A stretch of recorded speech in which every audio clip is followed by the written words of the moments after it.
جب خبر ملی کہ حضرت علی کی والدہ وصال کر گئی تو حضور رونے لگے. فرمایا وہ علی کی نہیں، وہ تو میری ماں تھی، میری اماں تھی.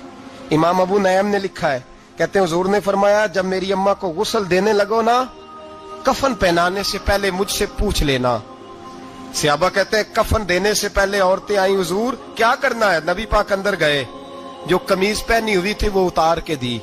فرمایا چٹے رنگ کا سفید رنگ کا کفن نہ دینا، میرا کرتا پہناؤ میری اماں کو. حضور نے کفن دیا.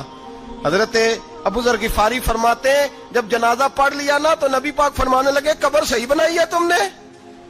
حضور صحیح بنائی ہے. فرمایا نہیں لگتا نہیں. فرماتے ہیں یہ کہتے کہتے میرے نبی قبر میں اتر گئے، میری آنکھیں برس پڑی. میں نے کہا علی کی اماں رب تجھ سے کیا حساب لے گا، ساری رحمتیں تو پہلی تیری قبر میں آ گئی. عشق سرکار کی ایک شمع جلا لو دل میں، بعد مرنے کے قبر میں بھی اجالا ہوگا.